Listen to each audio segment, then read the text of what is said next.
Hello everyone, this is C S Dua, your mentor, coach and guide. और आज हम बात करने जा रहे हैं सीयूईटी अकाउंट सिलेबस के बारे में for 2025 exams. Yes friends, you heard it right, we are going to talk about your upcoming CUET 2025 accountancy syllabus. कैसा रहेगा आपका सिलेबस और क्या क्या चीजें आपको कवर करनी है, we will discuss in this video. And इस वीडियो में हम ये बात करेंगे कि सीयूईटी में क्या क्या चेंजेस हुए हैं recently and how you can prepare for your exam for your dream college. तो सबसे पहले बात करते हैं, मैं आपका मेंटर रहूंगा अकाउंटेंसी के लिए and I am having 8 year plus experience, a company secretary by profession. और यहाँ पे सिलेबस को अगर मैं लेके बात करूं तो यहाँ पे जितना भी मेरे सिलेबस में मल्टीपल यूनिट्स डिवाइडेड हैं। हम क्या क्या कवर करेंगे अपने लेक्चर्स में, हम पिछले 4 सालों के जितने भी PYQs हैं we will be going to cover in our coming lectures. आपका अगर कोई लेक्चर मिस हो जाता है तो आपका रिकॉर्डेड आपको लेक्चर्स मिलेंगे और उसके बाद 1000 से प्लस एमसीक्यूज आपको हमारे ऐप में मिलेंगे। केपी क्लासेस का ऐप है हमारा और यहाँ पे हम सिलेबस की बात करें तो एनटीए ने बहुत से चेंजेस करे हैं। पिछले साल तक हमारा सीयूईटी का अकाउंटेंसी एग्जाम हमारे 40 क्वेश्चंस हमारे कंपलसरी होते थे आउट ऑफ 50, लेकिन अब हमारे जो ऑप्शंस हैं, चॉइसेस हैं, वो खत्म हो गई हैं रीसेंट नोटिफिकेशन के हिसाब से। तो जितने भी क्वेश्चंस आएंगे सब आपको अटेम्प्ट करने पड़ेंगे। और क्या है हमारा सिलेबस, क्या क्या चीजें आप 12th में पढ़ के आए हैं, क्या आपको एक्स्ट्रा पढ़ना है, अगर आप क्यूरियस है जानने के लिए तो this is the video for you. तो सबसे पहले हम डिस्कस करेंगे हमारे लेक्चर्स में यूनिट नंबर 1, जिसमें मैं आपको बताऊंगा accounting for NPOs, that is not for profit organization. अब एनपीओ होता क्या है, क्या ये आपने 12th में पढ़ा है? जी नहीं, 12th में ये पहले होता था, बाद में 2-3 सालों से ये डिलीट हो चुका है। और नॉट फॉर प्रॉफिट ऑर्गेनाइजेशन वो छोटी चैरिटेबल ट्रस्ट है जो प्रॉफिट के ऑब्जेक्टिव से नहीं काम करती, बिजनेस चलाती है किसी रिलीजियस पर्पस के लिए ट्रस्ट के रूप में। तो नॉट फॉर प्रॉफिट ऑर्गेनाइजेशन को एनपीओ कहते हैं। इसकी अकाउंटिंग हमें सीखनी पड़ेगी, इसके ऊपर भी एमसीक्यूज आते हैं। 2024 सीयूईटी एग्जाम में 2 क्वेश्चन इसके ऊपर आए थे, तो लेस इंपॉर्टेंट चैप्टर है लेकिन फिर भी हमें करके जाना है। 2 क्वेश्चंस मुझे दिखे थे 2024 सीयूईटी में। अब यहाँ पे नॉट फॉर प्रॉफिट ऑर्गेनाइजेशन का सबसे पहले हम मतलब समझेंगे, उसके बाद मीनिंग्स एंड एग्जाम्पल्स में आपको बताऊंगा। यहाँ पे हमारा जो अकाउंटिंग होती है एनपीओ में, हम रिसिप्ट एंड पेमेंट्स अकाउंट बनाते हैं। तो कैसे बनता है ये रिसिप्ट एंड पेमेंट्स अकाउंट? जैसे कि हमारा पार्टनरशिप में अलग तरीके से अकाउंटिंग होती है, हमारी कंपनीज के अलग फाइनेंशियल स्टेटमेंट्स बनते हैं, यहाँ पर रिसिप्ट एंड पेमेंट्स बनाए जाते हैं, वो आपको सीखना है। और उसके बाद हमारी income and expenditure account and balance sheet बनती है। Normal profit and loss account नहीं बनाया जाता एनपीओ द्वारा। इनकम एंड एक्सपेंडिचर कैसे बनता है ये we are going to study. और बैलेंस शीट कैसे बनती है, हमें अकाउंटिंग सीखने की जरूरत है। तो लेस इंपॉर्टेंट चैप्टर, ये आपने 12th में भी नहीं पढ़ा है, तो यहाँ पे आपको ये मैं आपको कवर कराऊंगा। नेक्स्ट यूनिट जो मेरा मोस्ट इंपॉर्टेंट यूनिट है, अकाउंटिंग फॉर पार्टनरशिप, जिसमें लगभग 15 से 20 क्वेश्चन पूछे गए हैं 2024 सीयूईटी में। 15 से 20 क्वेश्चन पार्टनरशिप पे है साहब। और मजे की बात ये है कि आप पार्टनरशिप 12th में पढ़ के आए हैं, लेकिन 12th का पर्पस अलग है, यहाँ का पर्पस अलग है। यहाँ पे आपको एमसीक्यूज में टेस्ट किया जाता है, तो कैसे हम उसका प्रैक्टिस आपको कराएंगे कंसेप्ट को रिवाइज करते हुए। क्योंकि 12th में मुझे नहीं पता आप कहाँ से पढ़े हैं, कैसे पढ़े हैं, आपकी कंसेप्चुअल क्लैरिटी कैसे है। बड़े बड़े क्वेश्चंस नहीं पूछे जाते, कंसेप्चुअली और प्रैक्टिकल क्वेश्चंस आपको क्रैक करने हैं। तो पार्टनरशिप में क्या क्या आता है, सबसे पहले हम nature of partnership firm, partnership deed क्या होता है, meaning and importance, basics of partnership आपको पता होना चाहिए। फाइनल अकाउंट्स ऑफ पार्टनरशिप, उसमें फिक्स्ड और fluctuating capital, division of profits for partners, कैसे पार्टनर्स अपना प्रॉफिट डिस्ट्रीब्यूट करते हैं, that is important to understand. उसके बाद profit and loss appropriation account भी बनाना आपको आना चाहिए। क्या इसमें प्रैक्टिकल एमसीक्यूज और थ्योरेटिकल एमसीक्यूज दोनों पूछे जाते हैं? अगर आपके दिल और दिमाग में ये सवाल आ रहा है तो इसका आंसर यस है। तो यहाँ पे रिकॉन्स्टिट्यूशन ऑफ पार्टनरशिप कि हम सब पढ़ के आए हैं, बड़े बड़े क्वेश्चंस आपको नहीं पूछे जाएंगे, लेकिन आपको प्रैक्टिकल क्वेश्चंस भी टेस्ट किया जाएगा। जैसे कि थोड़ा सा डाटा दे दिया जाएगा कि पार्टनर्स हैं 2-3, इसके बाद उसने ये किया, नया पार्टनर आया या पुराना रिटायर हुआ या डेथ हो गई, उसके बाद सैक्रिफाइसिंग रेशियो बताइए, नया रेशियो बताइए। उसके बाद रिवैल्यूएशन के ऊपर भी क्वेश्चन पूछे जा सकते हैं। और यहाँ पे सबसे इंपॉर्टेंट मेरा यूनिट यही है। उसके बाद जो जितना भी पार्टनरशिप के यूनिट्स है, ये जो मैंने 15 से 20 क्वेश्चन बताए, टोटल पार्टनरशिप के 15 से 20 क्वेश्चन आपको दिखे हैं जो कि मैं आपको डिस्कस करूंगा। अब यहाँ पे देखिए, changes in profit sharing ratio among the existing partner, sacrificing ratio and gaining ratio, इसके ऊपर भी क्वेश्चन अभी दिखा है। पिछले 4 सालों में जितने भी क्वेश्चन आए हैं उससे मैं ये कह सकता हूँ बहुत इंपॉर्टेंट है। Accounting for revaluation of assets and liabilities and distribution of reserves and accumulated profits, आपको पता होना चाहिए इसके ऊपर भी। गुडविल का क्या ट्रीटमेंट रहता है जब भी मेरी वैल्यूएशन की बात होती है पार्टनरशिप के पर्सपेक्टिव से, तो गुडविल को आपको निकालना आना चाहिए। इसके ऊपर भी अभी 2024 में क्वेश्चन आया है। इसके बाद आता है मेरा एडमिशन ऑफ पार्टनर, और उसके बाद मैं आपको लेके चलूंगा retirement and death of partner में। देखिए, सब आपने पढ़ा हुआ है 12th में, लेकिन यहाँ का पर्सपेक्टिव और 12th का पर्सपेक्टिव में फर्क है। फर्क क्या है? यहाँ पे आपको एमसीक्यूज प्रैक्टिस करनी है, और केपी क्लासेस के आप में आपको 1000 से ज्यादा एमसीक्यूज मिलेंगे, वीकली असेसमेंट मिलेगा, और यहाँ पे आपको मॉक टेस्ट भी कराए जाएंगे ताकि आपका जो ड्रीम कॉलेज है वहां पे आप एडमिशन लेके अपना आगे परस्यू कर सकें। एडमिशन ऑफ पार्टनर के बाद retirement and death of partner, change in the profit sharing ratio, accounting treatment, dissolution of partnership firm में मेरी settlement of account, preparation of realisation account, क्योंकि अगर डिसॉल्व हो रही है पार्टनरशिप फॉर्म तो रियलाइजेशन अकाउंट बनेगा ही बनेगा। एंड उसके बाद यहाँ पे सारी चीजें कवर करने के बाद हमारा पार्टनरशिप खत्म हो जाता है। इससे मुझे पता चलता है कि पार्टनरशिप में मुझे टाइम लगाना पड़ेगा, and I have to practise a lot of MCQs ताकि मेरे से कोई भी सवाल जैसे मर्जी आ जाए एनटीए द्वारा सीयूईटी 2025 में मैं यहाँ पे क्रैक कर लो। और मजे की बात यह है कि अब कोई भी ऑप्शंस नहीं मिलेंगे आपको। अगर आप क्रैक करेंगे तो यहाँ पे आपको इसके बाद यहाँ पे मैं आपके लिए लेके आऊंगा अगला पार्ट जो मेरा यहाँ पे कंपनी अकाउंट से रिलेटेड है, जिसका मैं नाम दिखा रहा हूँ company account and financial statement analysis. ये भी बहुत इंपॉर्टेंट टॉपिक रहेगा। कंपनी अकाउंट्स, फाइनेंशियल स्टेटमेंट्स में से भी 15 क्वेश्चन आपको दिखे हैं, जिसमें shares, debentures, cash flow ratio सबको मैं मिला के अगर मैं बात करूं तो ये भी one of the most important unit बन जाता है। पहला यूनिट मेरा accounting for share and debenture capital का है।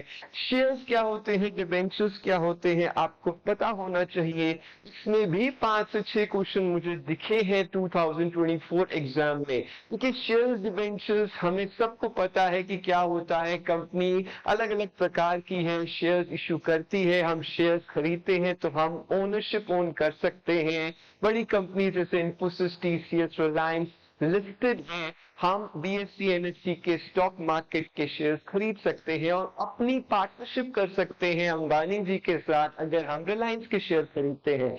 कैसे शेयर कैपिटल होती है, क्या क्या डिफरेंट कैपिटल्स है, कैसे शेयर इशू करे जाते हैं, क्या फेस वैल्यू है, क्या प्रोसीजर है, nature and meaning of share capital आपको बताऊंगा।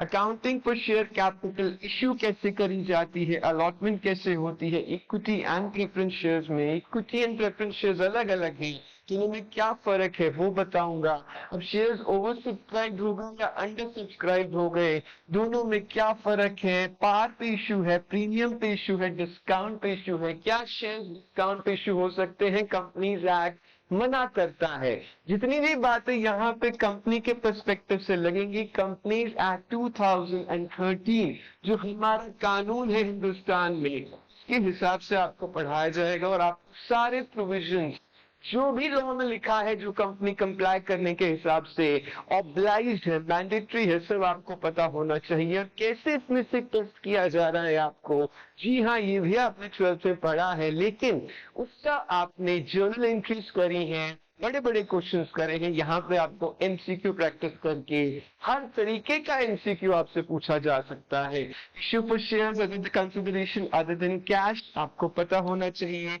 फीचर ऑफ शेयर्स का इंपॉर्टेंट कंसेप्ट है, इससे भी क्वेश्चन आया है। फीचर मतलब जब शेयर आपको इश्यू करे जा रहे हैं और कोई आप शेयर होल्डर कॉल्स को कॉल्स को पे नहीं कर पाया है तो कंपनी फोरफीट कर देती है शेयर्स और उसको बाद में री इशू भी कर देती है।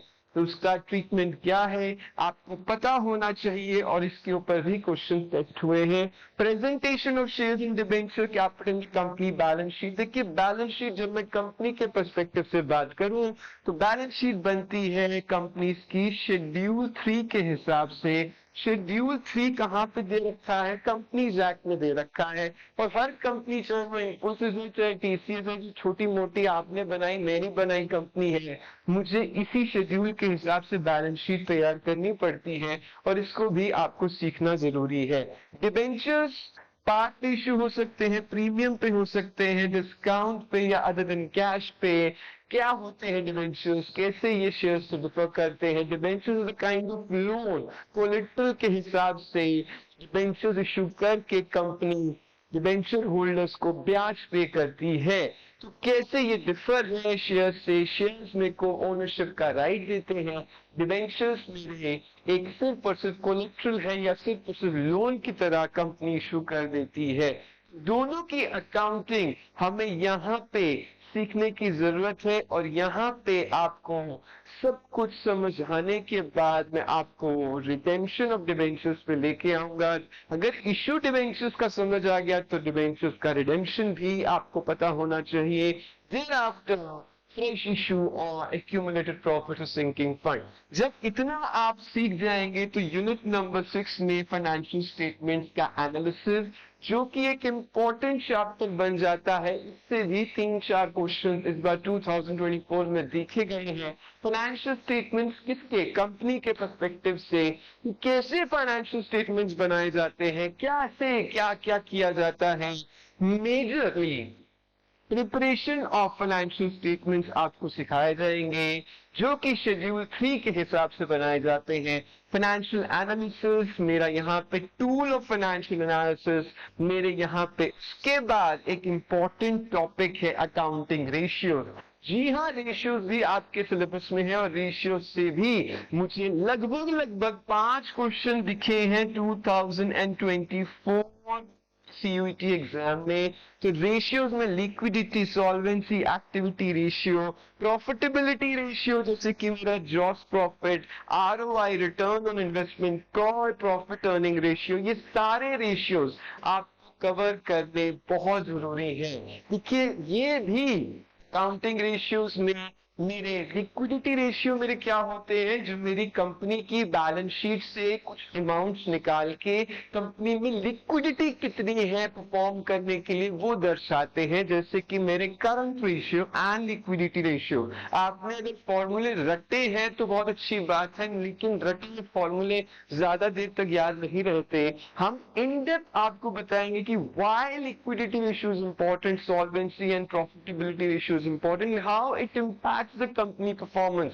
रिलायंस का शेयर ऊपर नीचे क्यों होता रहता है, मेरी यहाँ पे इन रेशियो से कंपैरिजन किया जाता है, और मेरा यहाँ पे सॉल्वेंसी रेशियो से क्या दर्शाया जाता है कि मेरी कंपनी की सॉल्वेंसी कितनी है। कंपनी ने अगर लोन ले रखे हैं तो कंपनी को लोन रीपे करने की कैपेसिटी कितनी है। कंपनी क्या ऐसा हो सकता है कि लोन रीपे करने में कुछ प्रॉब्लम कर सके, क्या कंपनी इतनी केपेबल है कि लोन सही रीपे कर दे।